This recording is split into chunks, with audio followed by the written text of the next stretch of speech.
আসসালামু আলাইকুম ওয়া রাহমাতুল্লাহি ওয়া বারাকাতুহু। ইন্নাল হামদালিল্লাহ নাহমাদুহু ওয়া নাস্তাঈনুহু ওয়া নাস্তাগফিরুহু ওয়া নুসাল্লি ওয়া নুসাল্লিমু আলা সাইয়্যিদিল মুরসালিন নবিয়িনা মুহাম্মদ ইবনে আবদুল্লাহ ওয়া আলা আলিহি ওয়া আসহাবিহি আজমাইন। আম্মা বাদ। সম্মানিত দর্শক, আপনারা যারা পিস টিভি বাংলার দারসুস সুন্নাহ অনুষ্ঠানটি দেখছেন, সবাইকে আন্তরিক দোয়া ও স্বাগত জানিয়ে শুরু করছি আমাদের আজকের পর্ব। আমরা আলোচনা করছিলাম আল্লাহর জন্য ভালোবাসার মহাপুরস্কার। আমরা দেখলাম আল্লাহর জন্য ভালোবাসাই মূলত ঈমান, ঈমানের শক্তিশালী তমরজ্জু এবং ঈমানের পূর্ণতা। শুধু তাই নয়, আল্লাহর জন্য ভালোবাসার ভিতরে রয়েছে ঈমানের মজা। আসলে সব কিছুর মজা আছে। মজা না বুঝলে বিব্রত লাগে, বিরক্তি লাগে। খাওয়ার মজা যদি জিভেটা এমন হয় অসুস্থ হয়ে মজা লাগে না, খেতেও কষ্ট হয়। ঠিক ঈমানের মজা আছে, যে মজার সাথে আর কোনো কিছুরই তুলনা হয় না। আমরা ঈমানদার, আলহামদুলিল্লাহ। যারা দর্শক, আপনারা ঈমানদার। তবে অনেক সময় ঈমানের মজা না পাওয়াতে ঈমানের অনুভূতিটা আমাদের কাছে স্পষ্ট হয় না। আর ঈমানের মজা কিভাবে পাওয়া যাবে? আল্লাহ রসুল সাল্লাল্লাহু আলাইহি ওয়াসাল্লাম বললেন, বুখারী, মুসলিম, অন্যান্য কিতাবে সংকলিত সহিহ হাদিসে রাসূলুল্লাহ সাল্লাল্লাহু আলাইহি ওয়াসাল্লাম বলছেন, সালাসুম মান কুন্না ফীহি ওয়াজাদা বিহিন্না হালাওয়াতাল ঈমান, আয়াকুন আল্লাহ ওয়া রাসূলুহু আহাব্বা ইলাইহি মিম্মা সিওয়াহুমা, ওয়া আইয়ুহিব্বাল মার'a লা ইউহিব্বু ইল্লা লিল্লাহ, ওয়া আন ইয়াকরাহা আন ইয়াউদা ফিল কুফর কামা ইয়াকরাহু আন ইউলকা ফিন নার। তিনটে বিষয় যদি কোনো মানুষ অর্জন করতে পারে, তাহলে সে ঈমানের মজা পাবে। প্রথম হলো, আল্লাহ এবং তার রাসূল তার কাছে বিশ্বের সব কিছু থেকে সবচেয়ে বেশি প্রিয় হবে। 2 নম্বর, কোনো মানুষকে ভালোবাসলে শুধু আল্লাহর জন্যই ভালোবাসবে, আল্লাহর জন্য ছাড়া তার হৃদয়ে কোনো ভালোবাসার স্থান থাকবে না। 3 নম্বর, ঈমান গ্রহণের পরে কুফরিতে ফিরে যাওয়াকে এত ঘৃণা করবে যে জীবন্ত আগুনে নিপতিত হওয়াকে যেমন অপছন্দ ঘৃণা করবে। সম্মানিত দর্শক, তাহলে ঈমানের যে মজা আছে, এটা অনুভব করতে গেলে প্রথমেই আল্লাহ এবং তার রাসূল সাল্লাল্লাহু আলাইহি ওয়াসাল্লামকে সর্বোচ্চ ভালোবাসতে হবে। আর এই ভালোবাসা অর্জন করলেই তো মানুষকে শুধু আল্লাহর জন্য রাসূলুল্লাহ সাল্লাল্লাহু আলাইহি ওয়াসাল্লাম আপকাঠিতে ভালোবাসা যাবে। আর এইরকম ঈমান হলেই কুফরি আমাদের কাছে এত অপছন্দনীয় হবে যে কুফরির কল্পনায় আমাদের মনে আসবে না। আর তখনই আমরা সত্যিকারের ঈমান অর্জন করতে পারবো, ঈমানের মজা আমরা পেতে শুরু করে দেব। আর আল্লাহ এবং তার রাসূলকে ভালোবাসা এবং আল্লাহর জন্য ভালোবাসা, এর মজা কি, এর গুরুত্ব কি, অন্যান্য বিভিন্ন হাদিসে বলেছেন। এক হাদিসে রাসূলুল্লাহ সাল্লাল্লাহু আলাইহি ওয়াসাল্লাম বলছেন, সহিহ বুখারী মুসলিমের হাদিস, লা ইউমিনু আহাদুকুম হাত্তা আকুনা আহাব্বা ইলাইহি মিন ওয়ালিদিহি ওয়া ওয়ালাদিহি ওয়ান নাস আজমাইন। তোমাদের ঈমান আসবে না, হবে না, অর্থাৎ পরিপূর্ণতা লাভ পাবে না, যতক্ষণ না আমি মুহাম্মদ রাসূলুল্লাহ সাল্লাল্লাহু আলাইহি ওয়াসাল্লাম তার কাছে তার পিতা, মাতা, সন্তান এবং দুনিয়ার যত মানুষ আছে সবার চেয়ে বেশি প্রিয় না হবে। সম্মানিত দর্শক, বেশি প্রিয় এটা আমরা দাবি করি, কিন্তু আসলে কি আমরা রাসূলুল্লাহ সাল্লাল্লাহু আলাইহি ওয়াসাল্লামকে বেশি প্রিয় বানাতে পেরেছি? আমার পিতার বিরুদ্ধে খারাপ কথা বললে যে কষ্ট লাগে, রাসূলুল্লাহ সাল্লাল্লাহু আলাইহি ওয়াসাল্লামের বিরুদ্ধে খারাপ কথা বলে কি সেই কষ্ট লাগে? আমার পিতা, আমার নেতার কথা না মানলে যে আপত্তি হৃদয়ে আসে, আমার রাসূল সাল্লাল্লাহু আলাইহি ওয়াসাল্লামের কথা অবমাননা হচ্ছে দেখলে কি সেই কষ্ট মনে আসে? পিতার কথা মনে করলে, মাতার কথা মনে করলে, প্রিয়জনের কথা মনে করলে হৃদয়ে যে অস্থিরতা, চোখের যে পানি আসে, রাসূলুল্লাহ সাল্লাল্লাহু আলাইহি ওয়াসাল্লামের কথা মনে করলে কি সেটা হয়? তা যদি হয় তাহলে বুঝতে হবে যে হ্যাঁ, আমরা ঈমানের জায়গায় যাচ্ছি। আর না হলে অর্জনের জন্য সচেষ্ট হতে হবে। পিতামাতা থেকে, দুনিয়ার সবকিছু থেকে, সন্তান থেকে রাসূল সাল্লাল্লাহু আলাইহি ওয়াসাল্লাম প্রিয়তর। এটা অর্জন করলেই তো তাকে মাপকাঠি করা যাবে। রাসূলুল্লাহ সাল্লাল্লাহু আলাইহি ওয়াসাল্লামের সুন্নাহ লঙ্ঘন হলে ব্যথা লাগবে, এটা কি আমাদের মনে আসছে? দুনিয়ার অন্য মানুষের, কোনো বুজুর্গ, কোনো নেককার মানুষ, কোনো আলেম, কোনো পূর্ববর্তী নেককার ইমাম, যে কোনো মানুষের কথা অমান্য করলে, তার মতের বাইরে গেলে যে কষ্ট আমার হৃদয়ে লাগে, রাসূলুল্লাহ সাল্লাল্লাহু আলাইহি ওয়াসাল্লামের ছোট্ট একটা সুন্নতের ব্যতিক্রম হলে সেই কষ্ট কি আমার মনে লাগে? নাকি রাসূলুল্লাহ সাল্লাল্লাহু আলাইহি ওয়াসাল্লাম সুন্নতকে ব্যাখ্যা করে আমি দূরে সরিয়ে দিই, কিন্তু অন্য কারোর মত ব্যাখ্যা করার ক্ষমতা আমার হৃদয়ে নেই? তাহলে কি রাসূলুল্লাহ সাল্লাল্লাহু আলাইহি ওয়াসাল্লাম সবার চেয়ে প্রিয় হয়ে গেলেন? আমরা নিজেরা নিজেদের মনগুলোকে বিচার করি। রাসূলুল্লাহ সাল্লাল্লাহু আলাইহি ওয়াসাল্লামকে যদি আমরা সবার চেয়ে বেশি ভালোবাসতে পারি, সত্যই হৃদয়ে তার তুলনায় আর কেউ না থাকে, তখনই তো ঈমান পূর্ণতা পাবে। আর তখনই এই আল্লাহর জন্য ভালোবাসার এই ইবাদতটা আমরা পূর্ণভাবে পালন করতে পারবো। সম্মানিত দর্শক, যেটা বলছিলাম, আল্লাহ রসুল সাল্লাল্লাহু আলাইহি ওয়াসাল্লাম অন্য হাদিসে আমাদেরকে গুরুত্বপূর্ণ বিষয় জানিয়েছেন। আল্লাহর জন্য ভালোবাসলে শুধু ঈমানই পূর্ণ হলো না, ঈমানের মজাই পেলাম না, আরো অনেক মজা আছে। নেক আমল অনেক কম করেও অনেক বেশি নেক আমলের সওয়াব এবং নেককারদের সাহসের পাওয়ার সুসংবাদ দিয়েছেন। আব্দুল্লাহ ইবনে মাসউদ রাদিয়াল্লাহু তাআলা আনহু বলছেন, বুখারী সংকলিত হাদিস, এক ব্যক্তি রাসূলুল্লাহ সাল্লাল্লাহু আলাইহি ওয়াসাল্লামের কাছে এসে বলছে, ইয়া রাসূলুল্লাহ, কাইফা তাকুলু ফি রাজুলিন আহাব্বা কওমান ওয়া লাম ইয়ালহাক বিহিম ফি আমালিহিম। ইয়া রাসূলুল্লাহ, একজন মানুষ কিছু মানুষকে ভালোবাসে, আল্লাহর জন্যই ভালোবাসে, কিন্তু তাদের মতো আমল করতে পারে না।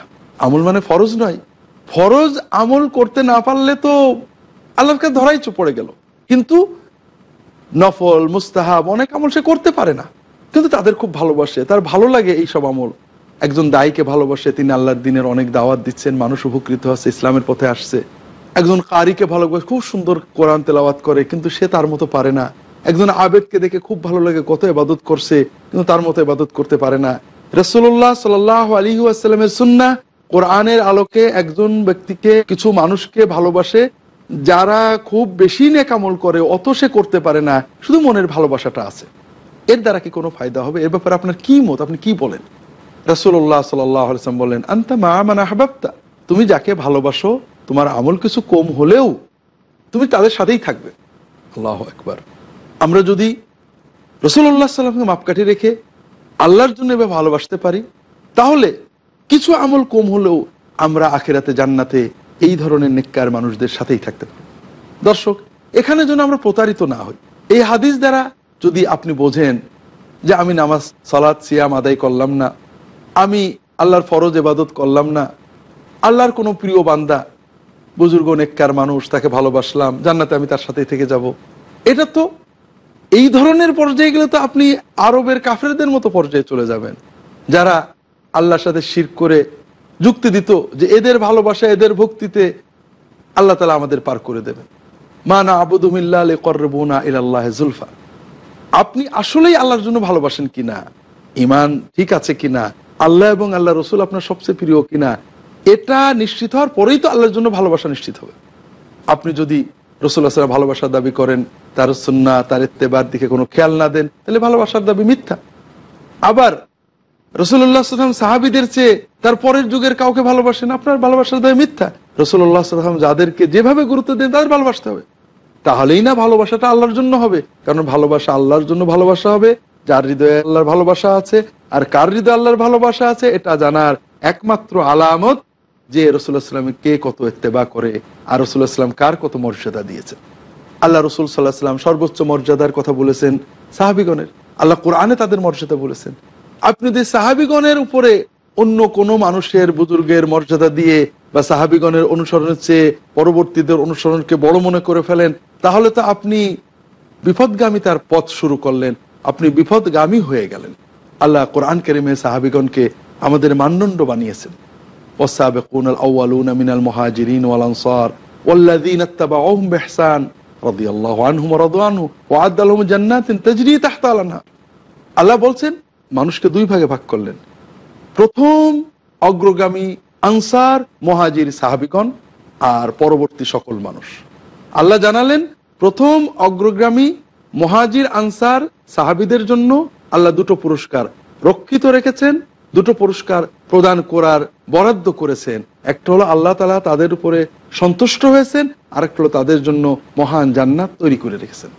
আর অন্য মানুষদের জন্য তাদের মহান পুরস্কার পাওয়ার জন্য, জান্নাত পাওয়ার জন্য, আল্লাহর সন্তুষ্টি পাওয়ার জন্য পথ হলো মুহাজির আনসার, অগ্রগামী প্রথম মুহাজির আনসারদের সুন্দর পরিপূর্ণ অনুসরণ করা। অর্থাৎ আল্লাহ তাআলা আমাদেরকে জানালেন প্রথম অগ্রগামী মুহাজির আনসারদের জন্য আল্লাহ জান্নাত বানিয়েছেন, তাদের উপর খুশি। পরবর্তীদের জন্য এই মর্যাদা পেতে একটাই পথ, প্রথম অগ্রগামী মুহাজির আনসারদের অনুসরণ করবে। কাজে রাসূলুল্লাহ সাল্লাল্লাহু আলাইহি ওয়াসাল্লামের ইত্তেবা, অনুসরণের মানদণ্ড সাহাবায়ে কেরাম। আপনি যদি সাহাবায়ে কেরামকে বাদ দিয়ে পরবর্তীদেরকে বেশি ভালোবাসেন, মানদণ্ড বানান, এক্ষেত্রে ভুল হলো। ঠিক অনুরূপভাবে রাসূলুল্লাহ সাল্লাল্লাহু আলাইহি ওয়াসাল্লাম তার পরবর্তী 3 প্রজন্মের প্রশংসা করেছেন। আপনি যদি 3 প্রজন্মের গুরুত্ব না দিয়ে পরের প্রজন্মের বেশি গুরুত্ব দেন, তাহলে পরে রাসূলুল্লাহ সাল্লাল্লাহু আলাইহি ওয়াসাল্লামের জন্যও ভালোবাসা হলো না, সত্যিকারে আল্লাহর জন্যও ভালোবাসা হলো না। কাজেই খুব সতর্ক হতে হবে, কোরআন এবং সুন্নাহর বাণীগুলোকে সামগ্রিকভাবে সঠিকভাবে বুঝতে হবে। আল্লাহ রাসূল সাল্লাল্লাহু আলাইহি ওয়াসাল্লাম বললেন, যদি কোনো মানুষ অন্য কিছু মানুষকে ভালোবাসে আল্লাহর জন্য, অর্থাৎ তাদের কোরআন এবং সুন্নাহ নির্দেশিত নেক আমলের কারণে ভালোবাসে, নিজে অত ভালো আমল করতে পারে না, কিছু কমতি আছে, কিন্তু সেই ঈমান ইসলাম মেনে চলে, এমন কর্ম যদি করে যার জন্য কোরআনে আল্লাহ জাহান্নামের ঘোষণা দিয়েছেন, হাদিসে জাহান্নামের গণনায় কাবায়েরের ভিতরে লিপ্ত, মুবেকাতের ভিতরে লিপ্ত থাকে, তার তো এটা আশা করার কোনো সুযোগ নেই। তার মানে সে ভালোবাসেই না। নেককারদের ভালোবাসা হৃদয় স্পর্শ করবে কখন? যখন আপনি নিজে নেককার হতে চাইবেন, নেক কর্মের প্রতি আকর্ষণ থাকবে, তখনই না সত্যিকারের ভালোবাসা আসবে, নইলে তো মুখের দাবি বলে প্রমাণিত হবে। আমরা আলোচনা করছিলাম আল্লাহর জন্য ভালোবাসার মহান পুরস্কার, মর্যাদা।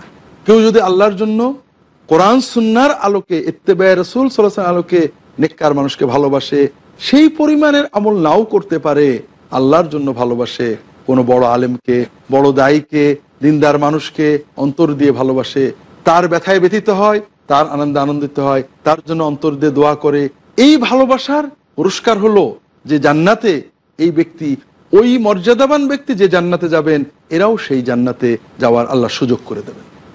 অন্য হাদিসে আবু যার গিফারী রাদিয়াল্লাহু তাআলা আনহু বলছেন, আমি রাসূলুল্লাহ সাল্লাল্লাহু আলাইহি ওয়াসাল্লামকে বললাম, ইয়া রাসূলুল্লাহ, আর আইতা রাজুলান আহাব্বা কওমান ওয়া লাম ইয়ামাল বিআমালিহিম।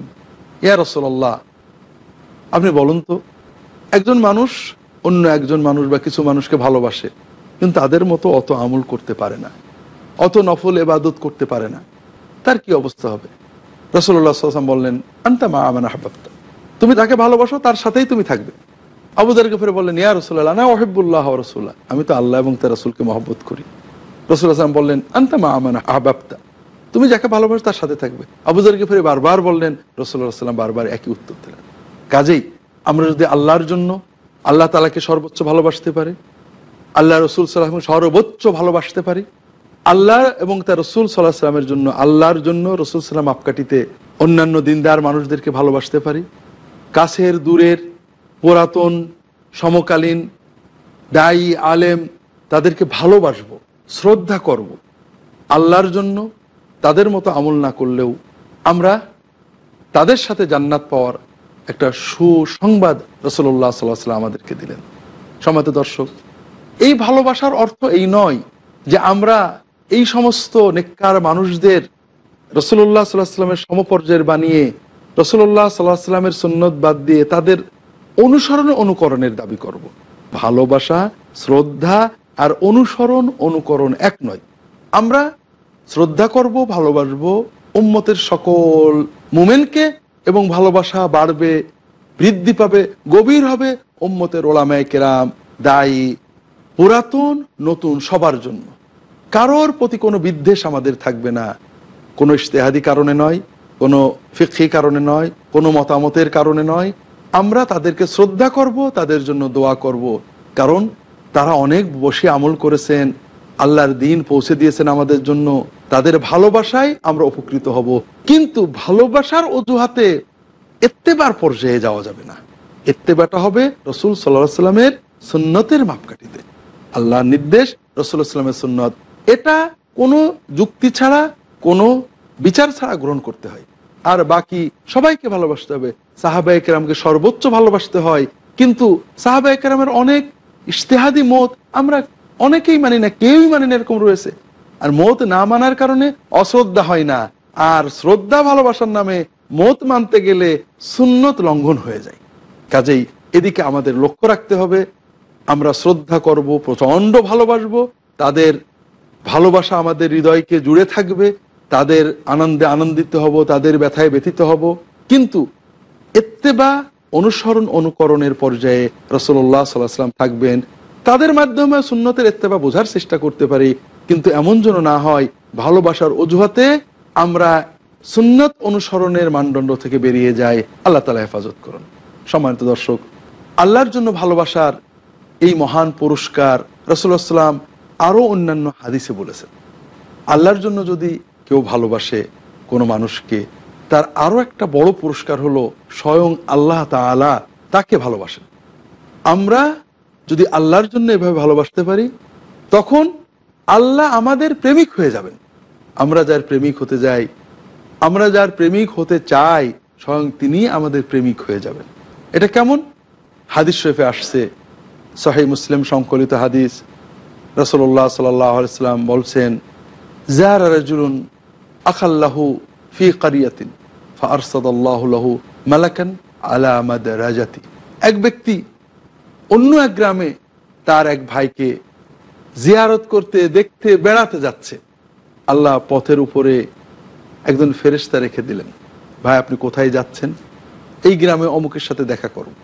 হাল্লাকা মিন নিয়ামাতিন আলিহি তারুব্বুহা, সে কি তোমার দুনিয়াতে কোনো উপকার করেছেন? তুমি তার সাথে কোনো জাগতিক সম্পর্ক আছে, ভালো মন্দ, যে জন্য তুমি তার কাছে যাচ্ছ?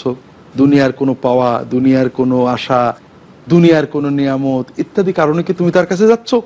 ওই লোকটা বলল, না, ইন্নামা আনা উহিব্বুহু ফিল্লাহ, আমি আল্লাহর জন্য তাকে ভালো, দুনিয়ার কিছুই এখানে মাকসুদ না। তখন ওই ফেরেশতা বললেন, আনা রাসূলুল্লাহ ইলাইকা লিউবাল্লিগাকা আন্নাল্লাহ আহাব্বাকা কামা আহবাবতাহু ফীহি আও কামা জাআ ফিল হাদিস। ওই ফেরেশতাকে বললেন, শোনো, আমি আল্লাহর পক্ষ থেকে দূত হিসেবে তোমার কাছে এসেছি। আল্লাহ তাআলা আমাকে পাঠিয়েছেন তোমাকে এই কথা জানাতে, তুমি যেহেতু একটা মানুষকে আল্লাহ তাআলার জন্য ভালোবাসো, কাজেই আল্লাহ তোমাকে ভালোবেসে ফেলেছেন। সম্মানিত দর্শক, তাহলে আল্লাহর জন্য ভালোবাসা কাকে বলে? দুনিয়ার সকল স্বার্থের বাইরে, দুনিয়ার কোনো চাওয়া পাওয়ার আশা থাকবে না, শুধু আল্লাহ খুশি হবেন। ওই লোকটা আল্লাহর ইবাদত করে, আল্লাহর কথা বলে, আল্লাহ তাকে ভালোবাসলে খুশি হবেন। এই দুনিয়ার কোনো স্বার্থ, কোনো প্রয়োজনের বাইরে যে ভালোবাসা, এটা হলো আল্লাহর জন্য ভালোবাসা। আর এক্ষেত্রে আমরা কিন্তু ভুল করি।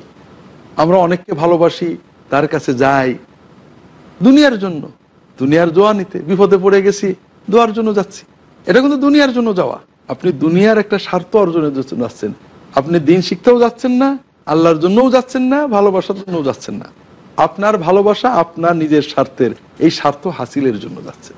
আর এই জন্য তো ভাইরা, আমাদের যাওয়া আসা হতে হবে আল্লাহর জন্য, আর চাওয়া পাওয়া হতে হবে আল্লাহর কাছে। আমরা যদি কোনো নেককার মানুষ, দিনদার মানুষ, আলেম, দায়ী আমার ভালো লাগে, তার দাওয়াতটা ভালো মনে হয়, আমি তাকে সালাম দিতে যাই, তাকে দেখতে যাই, তার কাছে 10 মিনিট বসার জন্য যাই, দিন বোঝার জন্য যাই, এটা অনেক বড় ইবাদত।